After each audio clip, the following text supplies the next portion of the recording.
Olá, turma, boa tarde, sejam muito bem-vindos para esse bate-papo, para esse programa aqui, essa live exclusiva, né? Fora da agenda, não é Tudo Consta, não é o Cigar Bar que eu faço às terças-feiras com as perguntas dos apoiadores, não é a pauta imigratória que eu faço com a minha parceira Ingrid de assuntos de imigração, é uma conversa que eu gostaria de ter todo dia. Como seria melhor sair um pouquinho ali do barulho, né, dos embates das redes sociais para falar de política, disputa partidária e poder focar o nosso tempo, a nossa energia em coisas realmente mais elevadas. É com muito prazer que eu recebo hoje aqui o Dom Adair José Guimarães. Acho que dispensa apresentações.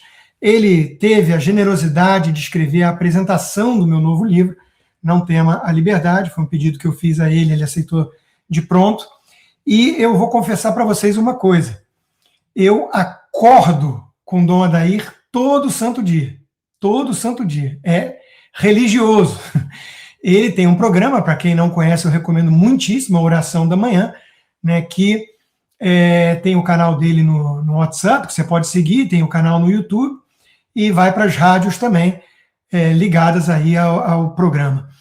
E são, assim, 10, 12 minutos de reflexões religiosas, de ensinamentos, de lições de vida, de falas sobre a Bíblia, sobre a mensagem de Jesus, que enriquecem demais da conta a nossa vida e o começo dos nossos dias, né? Então, para mim, virou realmente um hábito.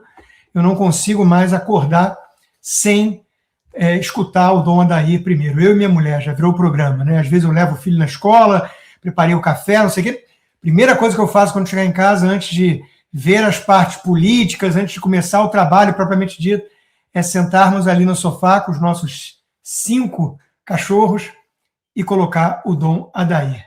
Então, Dom Adair, para mim, é um prazer, uma honra muito especial tê-lo aqui nesse bate-papo. Boa tarde. Rodrigo, a alegria é minha. Eu tenho uma grande admiração pelo seu trabalho, pelo grande investimento que você fez na sua intelectualidade para tentar compreender as realidades do mundo, as realidades da política que nós vivemos, as realidades sociais e também culturais. A sua luta dentro desse espectro da guerra cultural é muito bom e eu tenho aprendido muito contigo. Obrigado. Eu agradeço muito a oportunidade de estar com você. O seu tio foi meu professor, o Monsenhor José Maria de Velar, lá do Rio de Janeiro, que eu nutro uma grande estima pela memória dele, já falecido, e foi maravilhoso encontrar você nos caminhos da história aqui, para a gente partilhar. E o seu livro, maravilhoso, é um livro que realmente veio do seu coração, com muitos temas, alguns engraçados, poéticos. Tem muita coisa boa nesse livro, que dá para a gente aprofundar e dar uns voos assim intelectuais muito bom. E achei bastante positiva essa primeira frase do seu livro, citando Epicuro. Você foi lá no começo da Grécia, lá para buscar os grandes navegadores devem sua reputação aos temporais e tempestades. Eu acho que sem temporais, sem tempestade na nossa vida, a gente nunca cresce suficientemente. Muito obrigado. E nós vamos conversar sobre isso, porque uma das mensagens que eu vejo o senhor trazer muito nas orações, né, nas reflexões, é de que você abraçar a fé católica não quer dizer que você vai ter uma vida fácil, muito pelo contrário, né? E às vezes as pessoas têm essa confusão, né?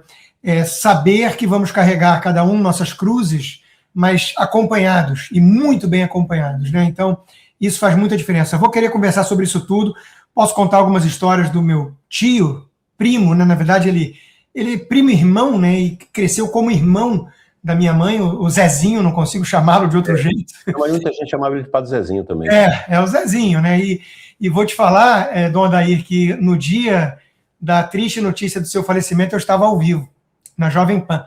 E meu pai me mandou a mensagem, eu tive que sair do programa. Foi, sem dúvida nenhuma, até hoje, a perda que eu mais senti, né? Que eu mais precisei passar pelo luto ali, porque era uma figura realmente encantadora, maravilhosa e muito paciente. Mesmo na minha época de inteligentinho ateu, ele tinha toda a paciência do mundo para me escutar, para conversar, para fazer as perguntas certas, plantar as sementes, digamos assim.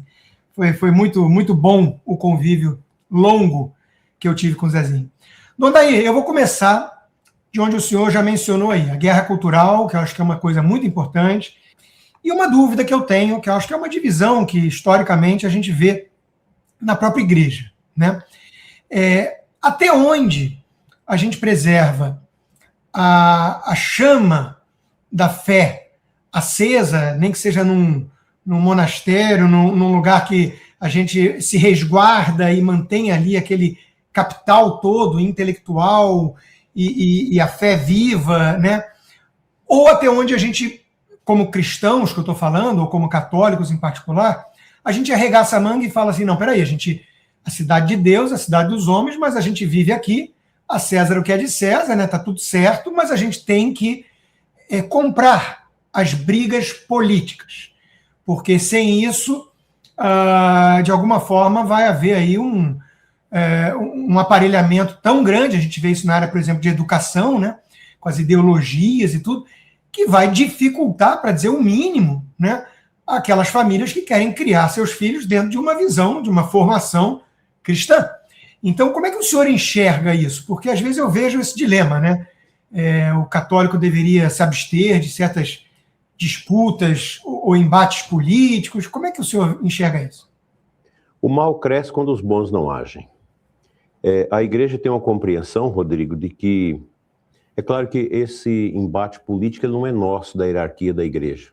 A gente dá aquelas bases fundamentais para que os cristãos possam ter elemento suficiente para viver a sua fé no engajamento. Mas a igreja entende que o laicato, o leigo... Travou? Dentro da igreja. Travou ou não? Tinha travado um pouquinho, mas tudo bem, pode continuar. Então, o que a igreja tem posto ao longo da sua história de 2000 anos?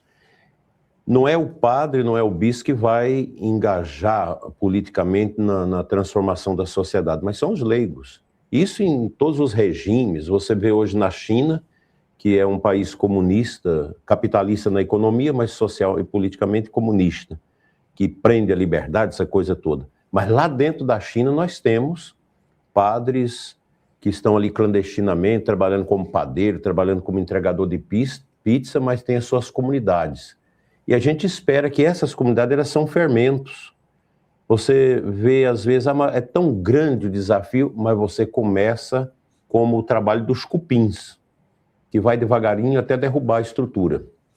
Então, o trabalho do leigo, da leiga católica hoje na igreja, ele é muito bem, assim, propalado pela instituição da igreja para não ser somente dentro da igreja, somente aquela parte religiosa.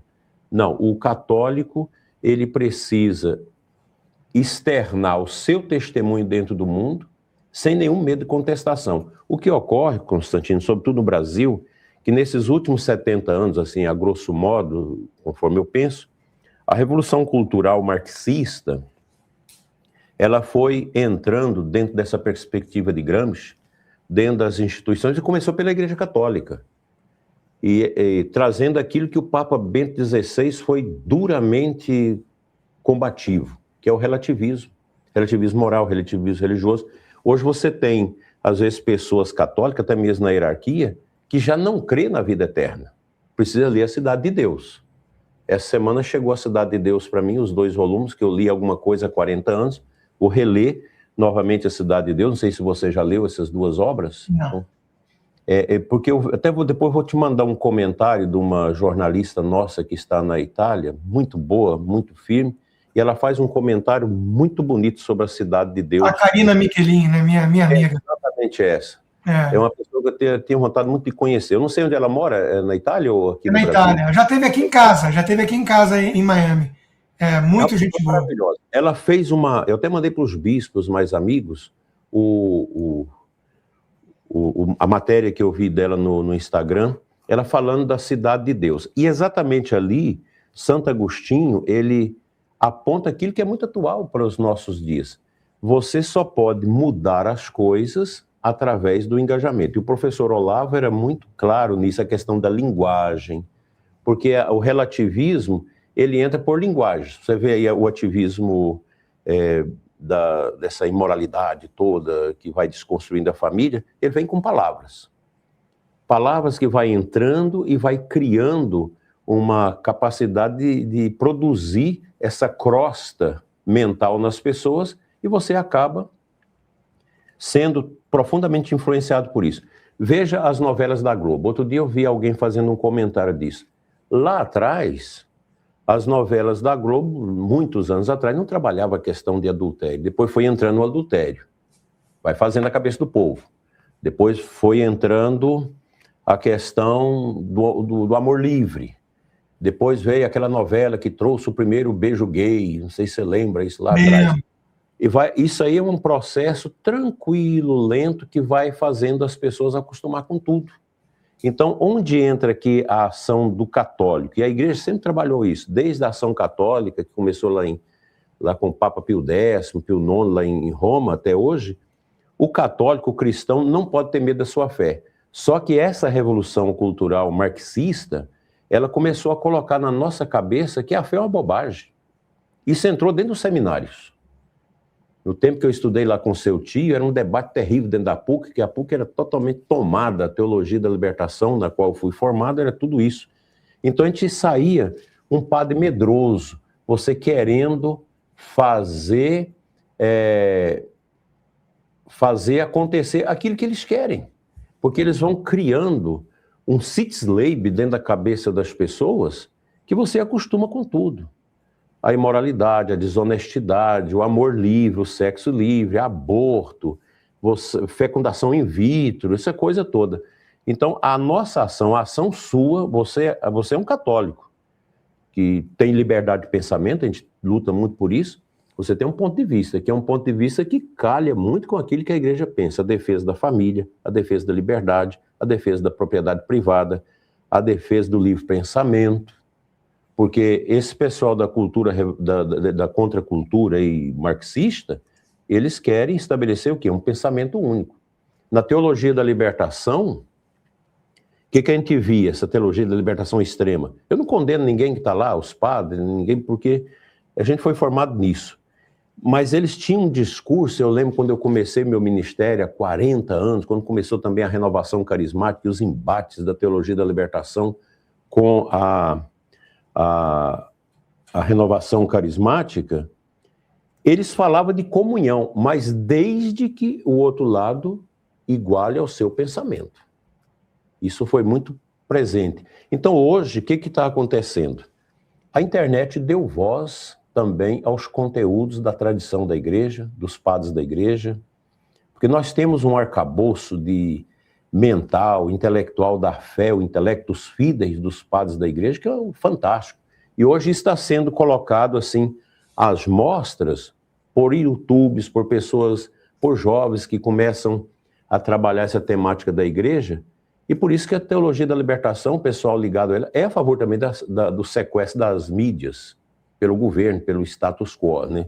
Exatamente para que isso não propague, porque a fé cristã, ela é profundamente entusiasmante. E aqui acima da minha cabeça está o crucifixo aí do bom Jesus, né? A cruz, aquilo que os grandes monges cartuchos, fundado no 1000 e pouco lá por São Bruno, Cartucha não reformata, é a única instituição na igreja que nunca passou por reforma. Os monges cartuchos, eles dormem pouco, são homens profundamente intelectuais e silenciosos. E o lema deles na porta do mosteiro é State crux dom volvit orbis. A cruz estática assiste o mundo girar ao seu redor.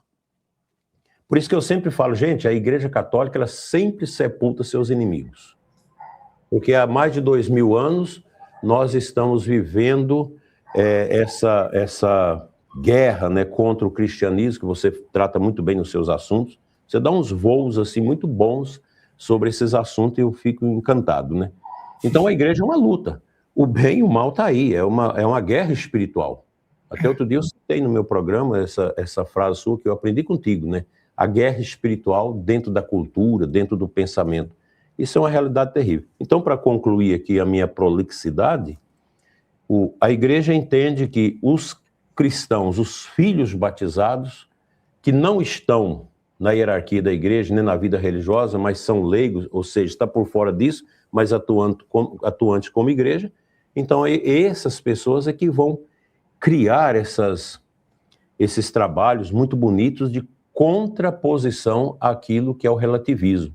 Aí você tem aqui no Brasil Corsão e outros nomes importantes que fizeram esse trabalho. E a gente ainda volta a isso sobre as escolas católicas daqui a pouco. Perfeito. Você sabe que no meu livro o senhor deve ter percebido que tem muitas menções e resenhas de livros do Fulton Sheen. Eu o descobri graças ao senhor, tá? Então, eu devorei 5 livros seguidos dele depois que eu vi uma das leituras que o senhor ia fazendo ali ao decorrer da oração da manhã num determinado mês.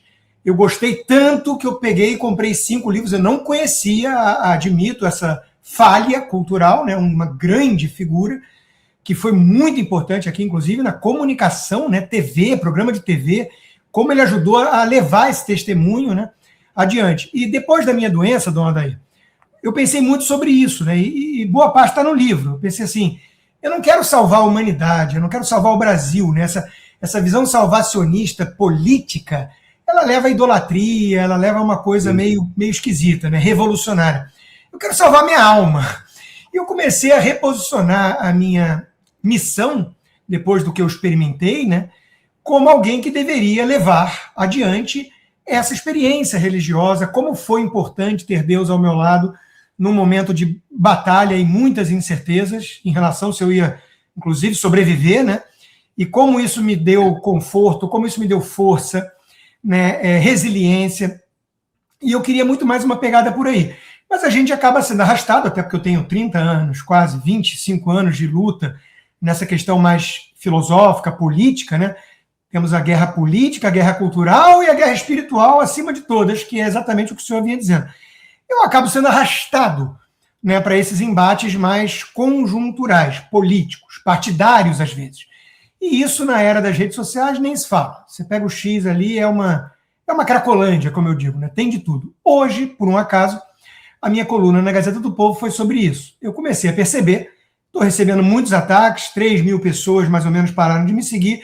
Isso tudo é do jogo, né? Faz parte, eles estão irritados, eles acham que eu tinha que estar apoiando o candidato A, eu me decepcionei com o candidato A, eu passo a ser chamado de traidor, mas aí começam os ataques sobre a índole, né? Vendido e não sei o quê, quem está te pagando. Aí eu já acho que talvez seja, não sei se é projeção, como diria Freud, não sei. Mas o que eu queria trazer aqui para a sua reflexão, dona Adair, é que algumas pessoas, e se fossem 3 ou 4, eu deixava passar, porque tem de tudo nas redes sociais, mas foram muitas. Eu digo assim que eu, pelo menos que eu tenha visto, eu conto aí umas 30, 50 pessoas falando que se arrependeram de ter orado pela minha saúde. Isso porque houve uma mudança de postura partidária, acima de tudo. Eu estou na mesma página, eu continuo contra os revolucionários marxistas, contra o PT, acima de tudo. Sou um cara que me tenho como um conservador, alguém de direita, apesar do que minha mulher sempre diz, eu, antes de ser conservadora, sou católica. Eu sou conservadora porque eu sou católica. É o que a Flávia sempre me diz, e a mãe dela nem se fala, que é uma grande católica fervorosa, frequenta a missa todo santo dia, está lá junto com o Ives Gandra Martins e outros lá em São Paulo. E a nossa defesa dos valores conservadores, muitas vezes, é uma consequência dos nossos valores mais elevados, que por sua vez, derivam da nossa fé, né? Então, você vê a politização de tudo, a ponto de gente falar, não, meu pai ou meu irmão, ele vota diferente de mim, eu não falo mais com ele, né? Não, o outro ali mudou o candidato que ele prefere, ele é um traidor e eu me arrependo de ter rezado pela saúde dele, eu rezei pela situação da Preta Gil. Acho que não tem ninguém que eu possa discordar mais politicamente do que a Preta Gil no país. Está aqui no seu livro. Exato, tem um capítulo exatamente sobre isso. Então, dona Adair, eu queria ouvir do senhor isso. senhor acha que... eu comecei a pergunta perguntando, os católicos têm que entrar na luta política também. Aí a segunda pergunta é um corolário disso. Qual é o risco de a gente começar a cometer excessos e passar a idolatrar a política acima de tudo e politizar aquilo que não deveria ser político? Eu penso, Rodrigo, que nós temos que ser homens e mulheres de liberdade no pensamento, né? E eu acho que dentro dessas concepções mesmo católicas, a gente tem aquela unidade naquilo que é essencial, como diz o Santo Agostinho, e a liberdade naquilo que a gente pode tergiversar, né, dentro do pensamento. Eu acho isso uma pobreza espiritual, porque eu, por exemplo, eu dou certo com muitos sacerdotes, bispos, que pensam diferente de mim. Tranquilamente, somos amigos. A gente não pode querer, senão nós vamos cair no mesmo pecado do pessoal marxista. Pensamento único, todo mundo uniformizado ali dentro daquele pensamento. Eu acho que a gente não pode ser assim. Agora, é a cruz, Constantino. Quando a gente entra no questão de mídias hoje, você tem um programa de rádio, uma coisa, você pode esperar que você vai ter sempre esses obstáculos, né? Pessoas que rejeitam, pessoas que criticam, mas eu creio que é uma fase que nós estamos vivendo que as pessoas não estão acostumadas a isso. Então polarizou muito. A polarização é muito dura que nós estamos vivendo. A gente tem que ter paciência e ir rompendo. Eu não fico brigando com quem pensa diferente de mim. Se vem conversar comigo, a gente conversa tranquilamente. Quantos que às vezes a gente tem debates, conversa. Eu não sou um intelectual, eu tenho meus cursos básicos para ser padre, mas a gente vai lendo, né? Agora mesmo chegou aqui 2 livros de Fulton Sheen, o Catecismo de Fulton Sheen, Verdades Eternas que Falam a Alma. São textos, é duro você ler isso aqui, você tem que ter uma dispensação psicológica e estoica, né, para ler tudo isso. Mas é isso que garante você formar uma opinião, uma cristalização de pensamento que vai, se você vai seguir aquilo, né? Eu acho que mesmo sem perder os valores, você não é obrigado a concordar com todo mundo. A questão que se põe para mim é a questão da postura. Por exemplo, eu cheguei a gravar um vídeo há umas 3 semanas atrás, levantando uma bandeira branca, falando a prioridade, do ponto de vista político, a prioridade é derrotar o candidato tal, né? E estava sendo tóxico para mim comprar certas brigas nas redes sociais com pessoas que às vezes não prezam, digamos assim, pela honestidade intelectual. Não é uma grande virtude delas a honestidade intelectual, né? E isso estava me desgastando minha família. E eu não consegui 2 semanas manter essa postura, porque é um dilema para mim o seguinte: eu estou vendo injustiças sendo cometidas, por exemplo, com alguns nomes, com alguns deputados, alguns que estão nessa batalha há 20 anos, como eu, 30 anos, e de repente são chamados por uma horda que não quer pensar muito, quer repetir slogans de traidores e tudo, né? Então, isso tudo estava me incomodando de tal maneira que eu falei, não, mas eu não fujo de briga. Não é o meu perfil fugir de briga, eu sou combativo. Toda live antes de começar, Dona Adair, eu tenho aqui um crucifixo e um terço. Eu olho para o crucifixo e peço a Deus 3 coisas: serenidade, sabedoria e caridade. Obviamente, eu muitas vezes não consigo, né? Quem acompanha minha live vê que tem momentos ali que a jugular está mais ressaltada, que eu estou mais emocionado, né? Que as coisas, a emoção domina um pouco assim a razão, digamos. Então, para mim, isso tem sido um dilema e um aprendizado.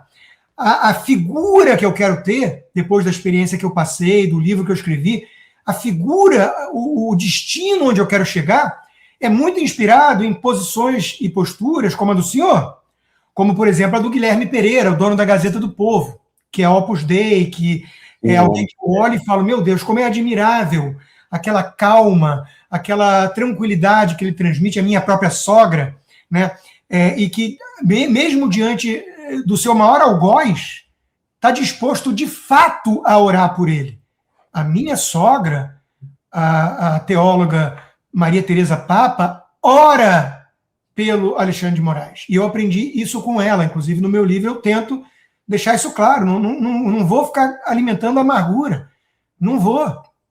Paguei um preço muito alto pelas características dele, pela forma que ele enxerga o mundo, talvez sem muita empatia, mas quando eu vou à missa todo domingo, eu rezo, para que ele possa, talvez, encontrar Jesus e descobrir o amor, alguma coisa assim diferente na vida dele, né? Então, isso eu aprendi com os católicos, lendo, observando e principalmente com essas referências, né? Então, a gente ensina muito, às vezes, pela referência.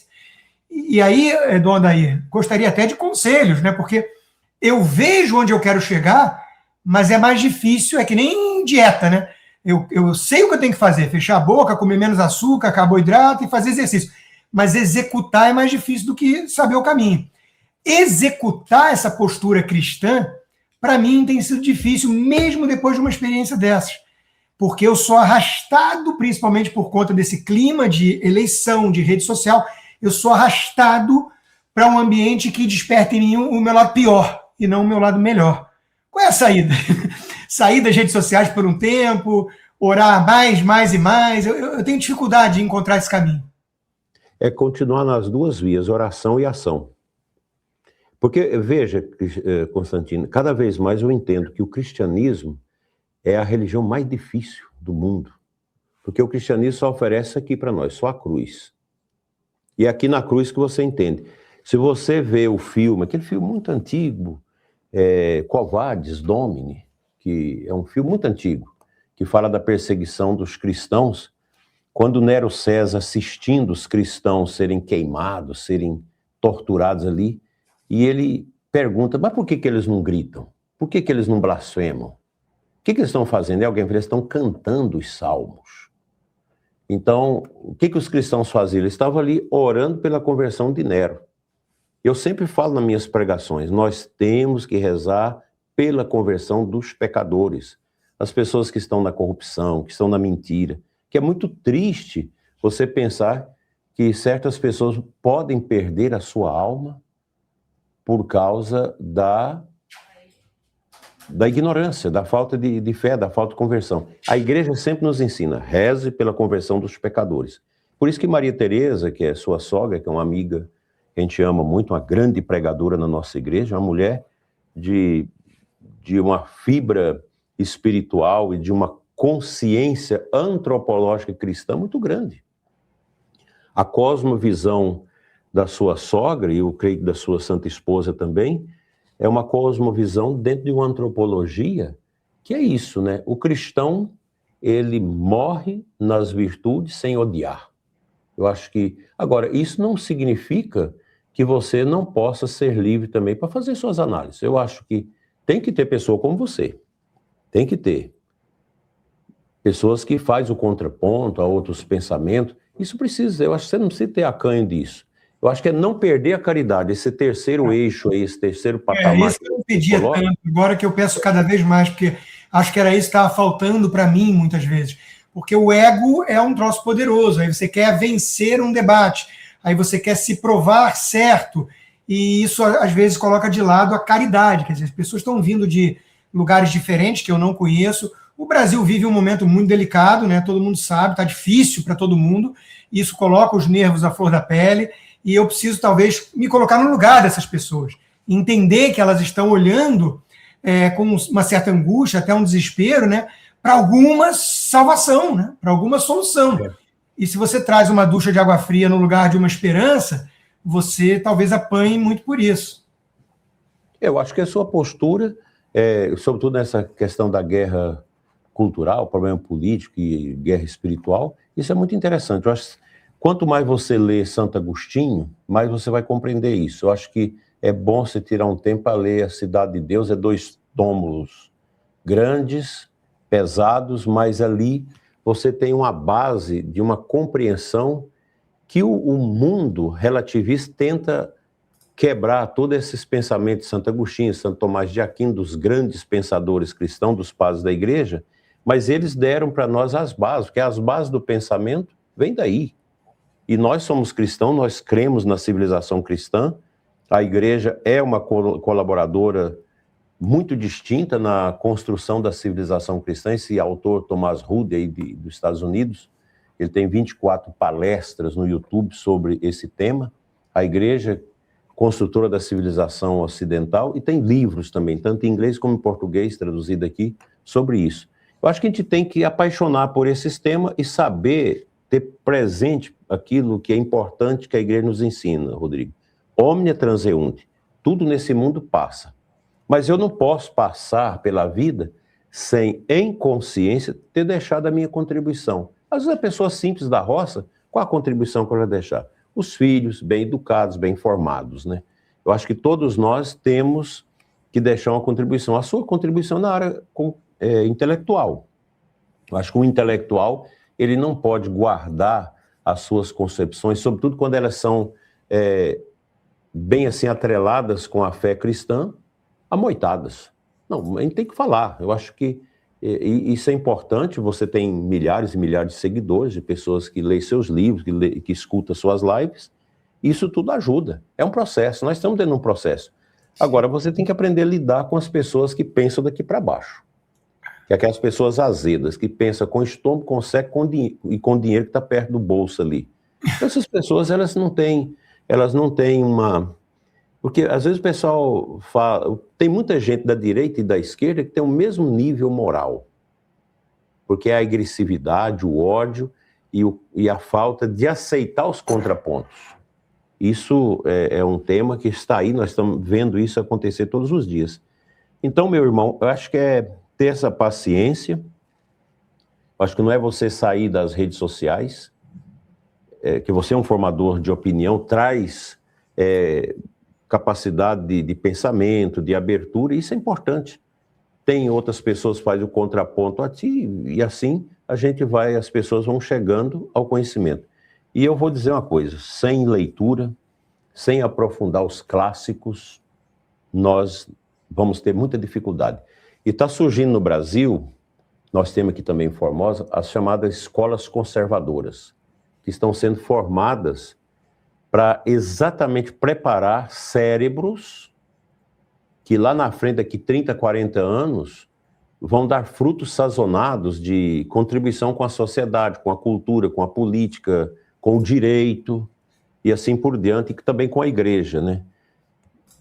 Porque são famílias conservadoras que hoje atendem essa dinâmica da igreja de ter os filhos que Deus quiser. Aqui na diocese eu tenho família até com 14 filhos. E nós temos a nossa escola Bento XVI, começou há 2 anos, que é uma formação clássica. Formação clássica mesmo, fora desses ditames que desconcerta a pessoa, desconstrói o ser da pessoa, desconstrói o ser da família. Você está vivendo o seu matrimônio com a Flávia, né, o nome da sua esposa, né? E você tem dado esse testemunho da beleza, né, de vocês. Ela tem os filhos antes, você tem os outros 6 a juntar, Deus uniu vocês, e vocês estão vivendo essa dinâmica de família, né? Estou então, muito ansioso. Ela é viúva, né? O marido dela morreu num acidente de avião conhecido no Rio de Janeiro, criou os três filhos sozinhos, hoje todos crescidos, adultos maravilhosos. Ela depois, numa situação de fraqueza, sozinha, aqui já nos Estados Unidos, acabou casando de novo. E esse divórcio é que ela vem tentando anular perante a igreja para que a gente possa ter o nosso matrimônio religioso. Eu não sou casado na igreja, eu não fui. Eu casei à época... Deus vai abençoar que vai conseguir, sim. Você vai ter o dia de você... Eu estou esperando ansioso por isso, dona Aida, até porque eu vou à igreja... Todo domingo eu vou à igreja e não posso comungar. Meu filho já pode. Terminou semana retrasada a primeira comunhão dele, mas eu não posso. Vai chegar o tempo, meu irmão. Tudo chega um momento, né? E você tem uma sogra que está com os joelhos no chão, batendo os joelhos no chão por isso. Sim. Então, meu irmão, eu acho que o trabalho nosso, ele é essa guerra cultural e espiritual. E a política está no meio disso aí, né? Então, eu acho que o Brasil precisa aprender, o mundo precisa aprender a valorizar as coisas corretas, certas, porque você não tem como você defender, por exemplo, a desconstrução da família, a desconstrução da liberdade. Não, isso não dá para você... O cristianismo sempre foi uma pedra no sapato de todos os sistemas perversos da história, justamente porque o cristianismo prega isso, que é a verdadeira libertação do homem. Nós entendemos isso. A família, o direito da sua propriedade, o direito de liberdade, o direito de professar a sua fé. Como pode, né? Nós temos países no mundo hoje que não deixam você ser católico. Não deixa você professar a sua fé, né? É isso aí. Dona aí, uma pergunta que eu tenho curiosidade de saber a sua opinião. Eu tenho visto com alguma preocupação um recrudescimento, um aumento do sentimento antissemita no Ocidente, pela direita, porque eu tenho um livro anterior a esse, chamado Judeofobia, em que eu mostro as origens desse problema, e claro, a Igreja Católica teve lá, numa determinada época, a sua cota de contribuição para isso. O próprio Papa João Paulo II já colocou panos quentes, já pediu desculpas em nome da Igreja e tudo.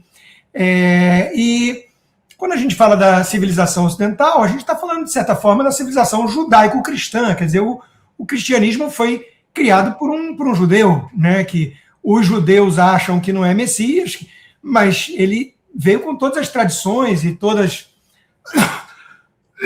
as questões ali de uma formação rabínica e tudo mais. Então, eu vejo com preocupação uma ala da direita começando a demonizar Israel, a destilar um certo preconceito ao povo judeu e esse antissemitismo.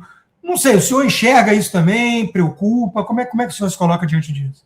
Eu não tenho um estudo mais aprofundado sobre isso, mas eu tenho muito comigo aquela posição de São João Paulo II. Eu já fui, inclusive, corrigido por pessoas mais ligadas a esse espectro muito conservador, muito radical da igreja, que você não pode defender essa coisa judaico-cristã. Mas o judaísmo, para nós, ele encerra ali, a importância religiosa dele encerra com a vinda de Cristo, com a ressurreição de Cristo, quando parte dos judeus seguiram Jesus e outras não. Mas a gente tem que respeitar. Eu sempre vou a Israel, ia agora fazer uma peregrinação em setembro, desviamos agora, vamos para a Grécia e vamos para a Turquia, nos caminhos de São Paulo, por causa da guerra. Mas a gente não pode também, eu acho que ter esse espectro de radicalidade. Tudo bem, nós não somos judeus, nós somos cristãos e o cristianismo nasceu dentro do povo hebreu. Isso a gente não pode negar. Tanto que nós usamos aqui a Sagrada Escritura, o Antigo Testamento, que é dos judeus, e o Novo Testamento, que cumpre isso aqui. Então, historicamente, tem essa importância. Agora, essa questão de perseguição, sionismo, essa coisa, isso eu acho que isso não combina com o cristianismo. Se houve no passado certas brigas e certas complicações da igreja com os judeus, mas a igreja sempre, por exemplo, na Segunda Guerra, o Papa Pio XII organizou um trabalho em Roma que conseguiu preservar a vida de milhares de judeus. Sim. Embora muita gente tenha críticas ao contrário. Os judeus chamavam o Papa João Paulo II o Papa deles, né? O Papa que gostava do pessoal judeu e esse respeito, eu acho que o mundo tem que caminhar para isso, né? Então, eu não posso concordar com o massacre dos judeus, não posso concordar com isso que teve aí agora recente, esse massacre, 1.200 pessoas mortas pelo pessoal aí da faixa de Gaza, o Hamas. Você não pode concordar com isso. Você não pode concordar que mate as pessoas assim, né? Então, infelizmente tem esse radicalismo católico mais arraigado, tem ainda essas coisas, né, porque os judeus mataram Jesus, né, tem tudo isso. Mas Cristo começou o cristianismo com os judeus, que o seguiram, e ali houve esse aprimoramento, o cumprimento das Escrituras, e hoje nós seguimos como cristãos, dentro também desse espectro histórico que o mundo judaico antigo, do Antigo Testamento, é que preparou todo esse ambiente nosso para o cristianismo. Exato. E o senhor mencionou já, né, a perseguição aos cristãos no mundo. Isso, a imprensa faz um silêncio ensurdecedor sobre isso. Em vários países hoje no mundo, nós estamos vendo cristãos perseguidos. O Matt Walsh, aqui nos Estados Unidos, tem um livro muito provocador chamado Igreja dos Covardes, onde ele chama na chincha, né, os nossos colegas católicos americanos, falando, olha, nós temos agora gente se arriscando, colocando a vida em perigo para tentar levar o evangelho para a China, para a África, para países onde você não tem essa liberdade de pregar aí. E nós estamos aqui no conforto, né, da proteção dos Estados Unidos, com medo de um avanço na guerra cultural da turma progressista, né, que quer... bom, agora no Brasil mesmo, Dom Adair, estão estão querendo, basicamente nessa ação contra o Frei Gilson, estão querendo proibir a leitura da Bíblia. Daqui a pouco vamos chegar nesse ponto. Quer dizer, se você não pode mais ler a Bíblia e eles adotam uma interpretação pueril, literal, muitas vezes, e fora de contexto, para dizer que a Bíblia é misógina, que a Bíblia enfim, homofóbica, e vão aí colocando essas coisas todas, né? Eles querem barrar as pessoas de lerem a Bíblia em praça pública daqui a pouco. Teve um caso em Londres tão louco, que a moça foi presa em silêncio em frente a uma clínica de aborto, que ela estava rezando. Então, nós caminhamos para lugares muito perigosos, se não houver reação, né? Inclusive aqui o Catecismo da Igreja Católica e a Sagrada Escritura, hoje eu como bispo, eu não posso pregar certos temas que é próprio da igreja em ambientes em que vai se... Você está com a Bíblia Ave Maria... Essa foi o presente do Cezinho, aquela estudada. Ave Maria, Bíblia Sagrada, edição de estudos. Para minhas pregações, eu uso ela. Porque eu já sei onde está tudo nela, né? É uma benção. E aqui está o que você está mencionando agora. O catecismo. Que o pessoal falou que tem que ler o catecismo. Então, Rodrigo, o que você está falando é sério, e eu tenho aberto os olhos das pessoas, mas tem muita gente católica, até mesmo na hierarquia da igreja, que fecha os olhos a isso. Hoje nós estamos cedendo, como há 70 anos vimos cedendo, e eles vão pegando a gente assim. Antes você podia falar de aborto. Hoje, você falar esse tema, meu canal, por exemplo, não cresce mais porque eu falo disso. As pessoas são desconceituadas lá no meu canal, são tiradas do canal, ele não alcança mais pessoas com aviso dos conteúdos por causa disso. Nós temos uma guerra hoje ao cristianismo, uma guerra meio silenciosa, mas ela está colocando as unhas para fora. A questão do Frei Gilson é sintomático. Eu também, se você for ver o quanto que as pessoas me xingam nas redes sociais, só que eu não vou atrás disso, nem olho, nem importo com isso, não tem problema. No dia que eu fui ordenado padre, que eu deitei no chão na hora da ladainha, eu entreguei a Deus todas as pessoas que iam falar mal de mim.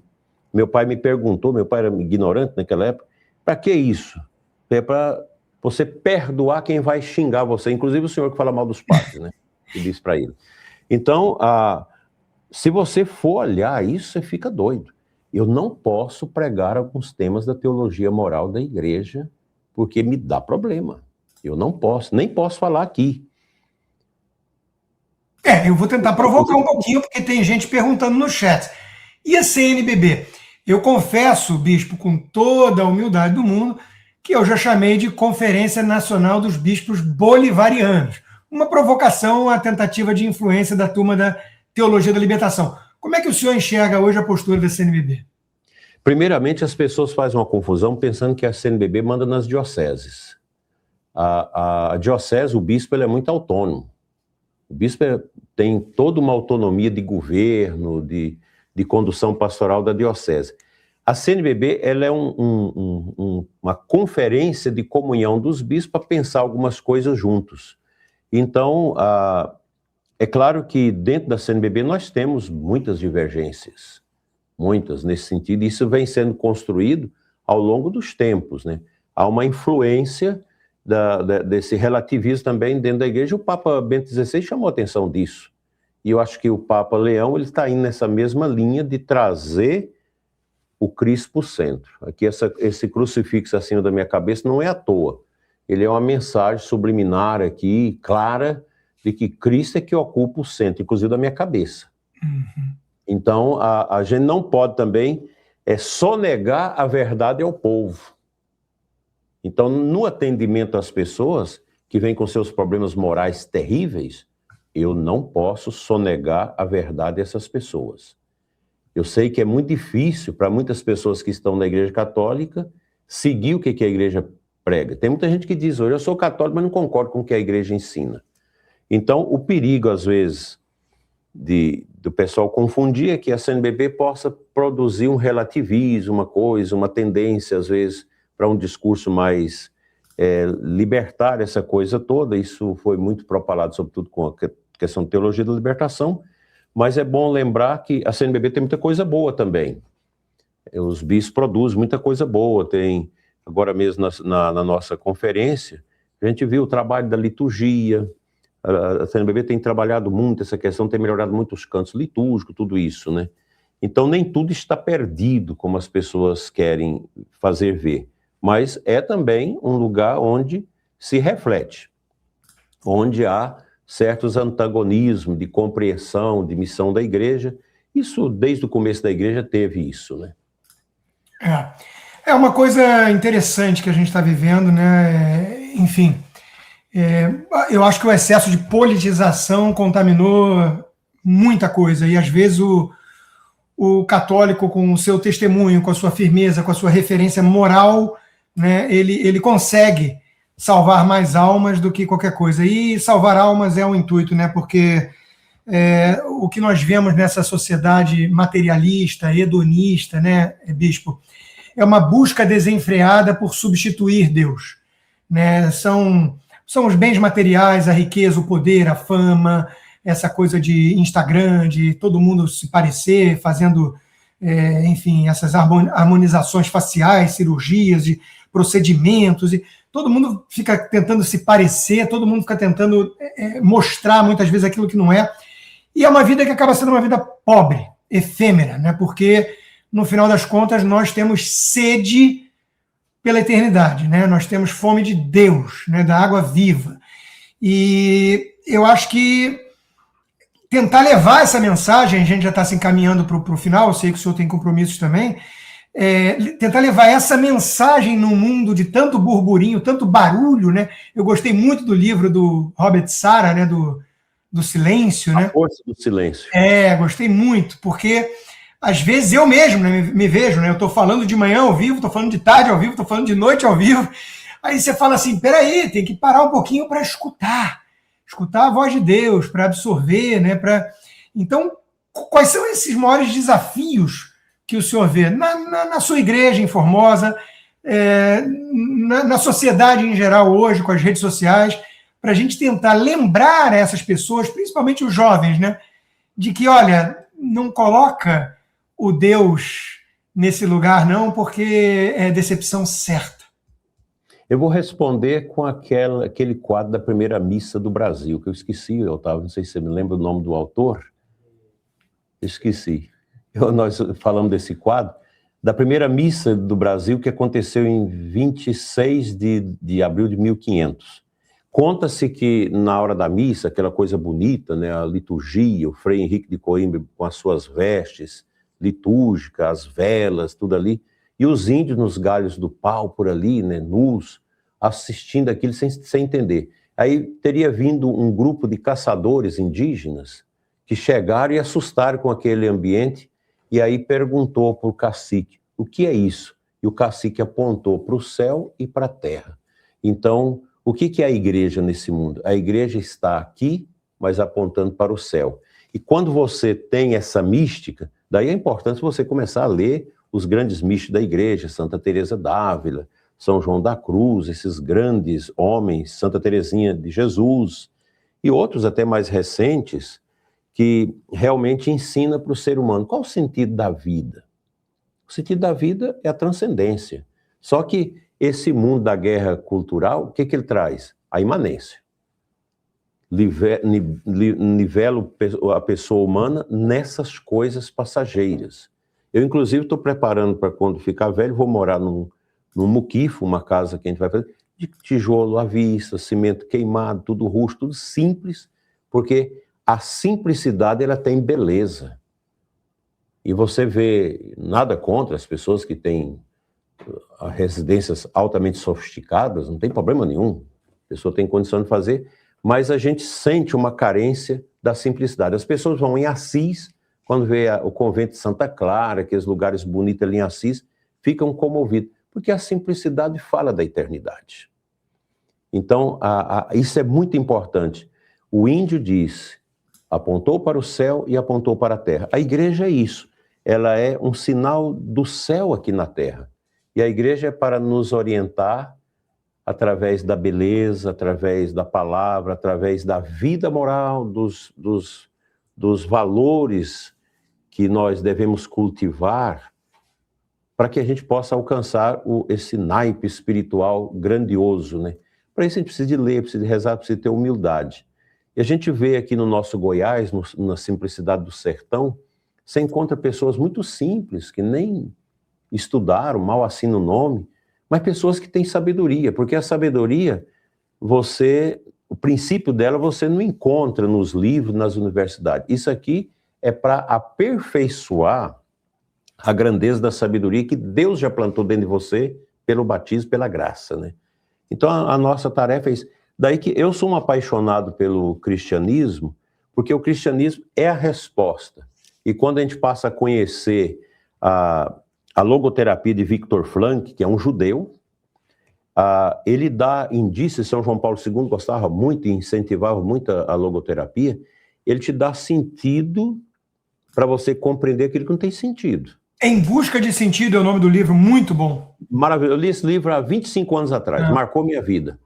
Então é isso, eu acho que a nossa vida é buscar o sentido, e fora da graça de Deus, fora de Cristo, é muito difícil achar sentido. É isso aí. O meu querido amigo Alexandre Garcia, jornalista... Meu amigo também, gosto muito dele. Tive o prazer de apresentá-lo para os meus pais e ficaram ótimos amigos, estão sempre almoçando juntos. E ele pegou o meu livro de presente, que meu pai mandou para ele, e começou a ler e resumiu numa palavra, epifania, né? Epifania. Um momento assim, né, de despertar mesmo. E uma das coisas que, quando eu pego meus livros lá de trás, eu era um moleque, né, 20 e poucos anos escrevendo meu primeiro livro, o segundo livro já em 2005, contra o PT, quer dizer, nem falava de guerra cultural, mas já sabia que eles estavam tentando destruir tudo aquilo que é bom, belo e verdadeiro, né, intuitivamente, mesmo como um liberal ateu, veja que coisa. E eu já brincava na época do Odair, que eu era o ateu mais cristão que existia. Mas, enfim, humildade, acho que é a última palavra que eu queria ouvir do senhor, algumas reflexões, porque eu fechava meus livros falando assim, olha, isso aqui é uma tentativa de estimular o debate, se vocês ficarem interessados em ler os originais, eu cumpri minha missão. Eu nunca me coloquei como alguém dono da verdade.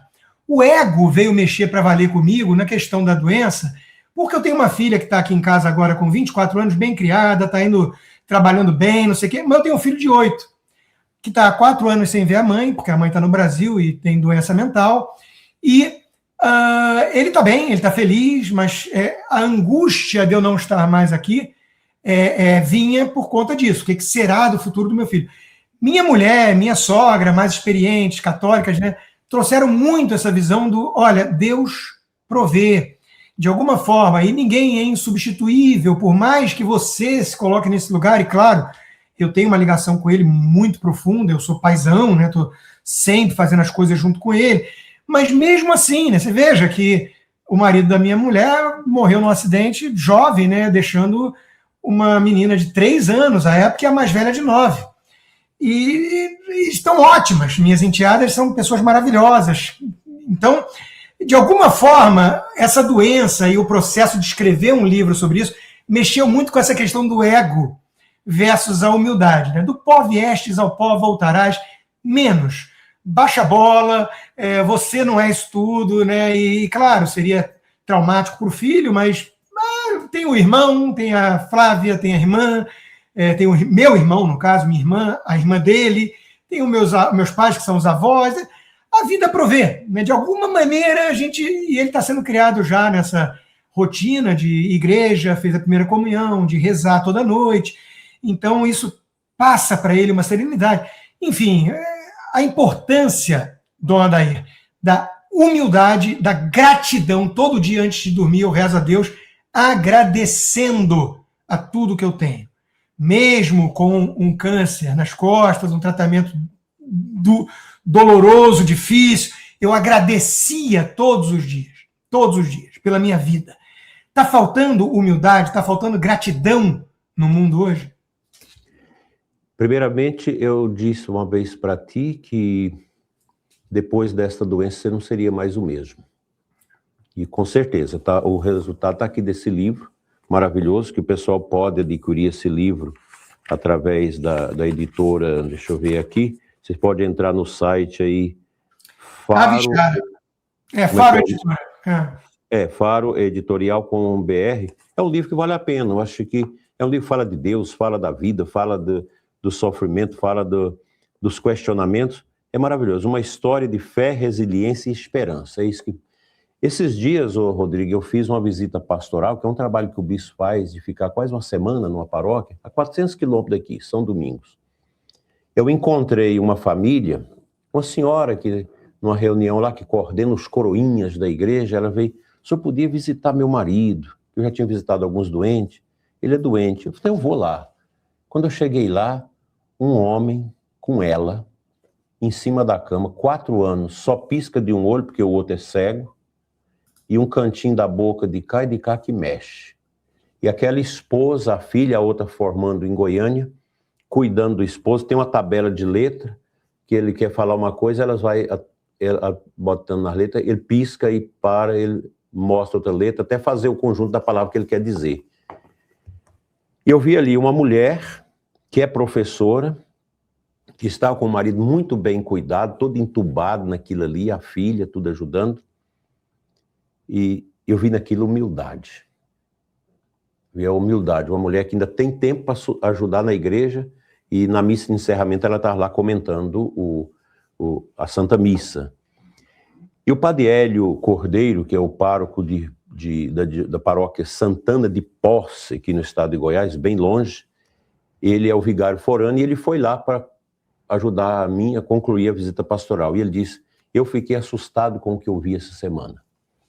Encontrei uma mulher que não tem pai, que não tem mãe, uma jovem mulher, esposa, que perdeu essa semana o marido, que também era filho único, não tem mais pai, e ele está com 2 filhos autistas em alto grau.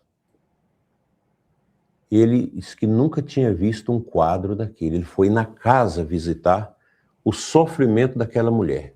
Aí a comunidade está ajeitando ali para ajudar, né? Porque são pessoas simples e ela humilde. Humilde.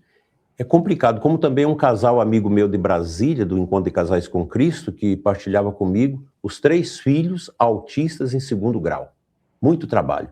E eu perguntei para eles, como vocês encaram isso? Com tranquilidade, olhando para a cruz de Cristo, porque esses filhos mesmo assim são uma bênção para nós. Nós vamos cuidar, Deus sabe o que é o futuro. A humildade, Rodrigo, ela é o contrário do orgulho. Quem é o pai do orgulho? O demônio, o espírito do mal, que inoculou em Adão e Eva o pecado do orgulho no início da criação. Esse mito, esse relato mitológico da criação bíblica, ele é profundo, ele é inesgotável. Ninguém nunca deu conta de esgotar o relato da criação da Bíblia em bons livros. É algo muito profundo. Ali está a raiz da gente compreender o que somos. Nós viemos dali, do orgulho. E Deus tão bom quis nos dar o Cristo, que Deus é o pai da humildade. Então o pai do orgulho, que é o demônio, ele é vencido pelo pai da humildade, que é Cristo, que veio restabelecer tudo. Então a humildade e o orgulho estão à nossa frente. É uma questão de decisão. Ou você decide pelo mal, ou você decide pelo bem. O mal é o orgulho. O orgulho, ele tem uma escada, que é em declive. Afunda, é o Sheol, é o mundo obscuro. Enquanto que a humildade, ela é uma escada ascendente, é como você subir uma montanha, quanto mais você sobe, mais você tem uma visão larga, e aquele ar bonito, como aquele vento que tocou o coração de Elias na montanha, ele disse, aqui é Deus que passa. Então, esse é o processo nosso. A humildade é uma virtude extraordinária. E aí você tem que colocar no coração do seu filho. Porque quem é humilde vence. O orgulhoso sempre vai cair.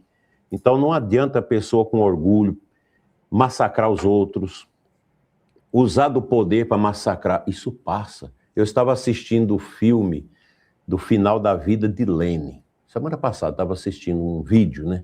Que tristeza, né? A vida de uma pessoa orgulhosa. É uma lama. Quantos que, ao longo da história, perseguiram a igreja, perseguiram as pessoas e terminaram, às vezes, no final da vida, passando as próprias fezes na boca. Só desgraça. Eu vi morrer um homem humilde, chamado Dom Alano Maria Dunadé, o bispo de Porto Nacional, que faleceu no final de 1985. Eu estava preparando para o diaconato e por acaso estava na região e o pessoal está morrendo do Alano. E nós fomos para lá. Aquele homem que era filho de família muito rica na França, que foi dominicano, veio para o Brasil, foi ser bispo no sertão. Esse homem que levava livros para os padres do sertão, falava, meu filho, lê esse livro, que daqui a um ano eu volto a cavalo e eu quero debater o livro contigo. Era um homem muito culto e muito santo. Morreu na humildade, numa cama simples, daquela cama antiga de arame, com um colchão de palha em cima, e ele morreu ali santamente, e eu vi padres chorando compulsivamente ao redor daquela cama. Um bispo já idoso, porque um me dizia, ele foi na nossa casa, na roça, nós éramos 14 irmãos, e ele me escolheu e pediu minha mãe, me dá esse menino para levar para o seminário. Botou na garupa do cavalo, trouxe a Porto Nacional, levou para Minas, fez desse menino um padre santo, que chorava ali. É a humildade é a grande vitória. O orgulho não vence, Rodrigo, não vai adiante o orgulho. Pessoa orgulhosa não vai adiante. Você pode ver aí. A gente olha na política, os orgulhosos que tentaram, olha no poder judiciário, os que tentam dominar, que tentam prender, que tentam fazer tudo isso. Isso não termina bem. A humildade é a escada para Deus, o orgulho é a escada para baixo, para o porão da ilusão, do sofrimento e da gritaria de horror das almas. É isso aí. Amém. Olha, bispo, muitíssimo obrigado. Essa live está marcada já há o quê? Quase um mês. As agendas são corridas. Eu agradeço muitíssimo pelo tempo, tá? Que eu sei que o senhor tem uma agenda aí. Não, mas está tranquilo aqui. Eu tenho uma missa agora numa fazenda. Veja o que é uma pessoa humilde. O dono de uma das maiores empresas de agronegócio que produz sementes não transgênicas.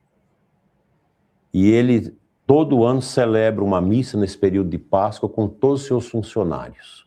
É um católico, humilde, você olha para ele, você não dá nada por ele, mas é um homem que ajuda seus funcionários, ajuda a igreja, ajuda os pobres. É bonito isso, né? Muito bonito. Então eu vou celebrar. É a pessoa rica que tem humildade. Eu conheço muitos ricos extremamente orgulhosos, que não vai para frente, a herança pulveriza depois quando morre, mas esses que têm a humildade, tudo vence. Eu gostaria de terminar com uma frase bíblica de Jesus e uma pequena bênção para o povo que nos acompanha. Seria ótimo. Tem quantas pessoas aí acompanhando a gente? 3.700 quase. Que bênção de Deus. Eu quero trazer aqui, Rodrigo, a Mateus 11, 28, é isso. Isso. Eu gosto muito desta passagem, sobretudo quando a gente está sofrendo, e que Jesus diz assim, vinde a mim vós que estáis cansados e curvados, e eu vos aliviarei. Tomai meu jugo e aprendei de mim que sou tolerante e humilde. Olha a palavra humildade. E vos sentireis aliviados, pois meu jugo é suave e minha carga é leve. O Papa Bento disse isso na Jornada Mundial dos Jovens em Madrid. Cristo não é um peso, não destrói a nossa liberdade, pelo contrário, ele aperfeiçoa a nossa liberdade, aperfeiçoa o nosso equilíbrio. Agora mesmo vou atender uma pessoa que o marido foi preso por causa do 8 de setembro, agora tem um mês mais ou menos, um mês e meio, porque tirou umas fotos lá, postou, depois apagou, mas foi julgado agora 4 anos de cadeia. Tem 4 crianças, uma de 5 meses. E as crianças querem saber onde está o pai e a mãe sem saber o que fala. Você tem que falar a verdade, tem que explicar e procurar dar um sentido. E ela desesperada falou, você tem que ter isso aqui. Graças a Deus nós criamos um grupo de pessoas para ajudar, porque é um pessoal simples, assalariado, né? Então, tem que ensinar a humildade. A humildade foi o que São Maximiliano viveu dentro do Auschwitz, né, do campo de concentração, e morreu santamente ali no lugar de um pai de família, que ele quis morrer no lugar dele para o pai ser libertado. E é isso. É em Cristo que nós encontramos a solução. Senhor nosso Deus e Pai, eu quero pedir uma bênção especial para o Constantino, a cura definitiva desse câncer, uma bênção para a Flávia, para os filhos de vocês, para Maria Tereza, uma grande amiga, uma mulher de Deus, e para todos que participam aqui desse canal e que rezam conosco, que pensam conosco o melhor para as nossas famílias, nosso Brasil, para os nossos pobres. Deus esteja atrás de todos para conduzi-los, à frente para guiá-los e sobre todos para santificá-los. Em nome do Pai, do Filho e do Espírito Santo. Amém. Amém. No ano que vem, eu devo ir aos Estados Unidos pela primeira vez. Tem uns jovens que eu cuidei deles quando era padre novo e que hoje são prósperos, vão me levar com eles. E eu vou fazer o possível de talvez a gente se encontrar para a gente dar um abraço. Vai ser um grande prazer, uma grande honra. O pessoal aqui adorou o bate-papo, está todo mundo elogiando. Que muitíssimo. Bom. Quem ainda não segue o canal do Dom Adair, por favor, inscreva-se agora. São as melhores orações, a melhor forma de começar o dia.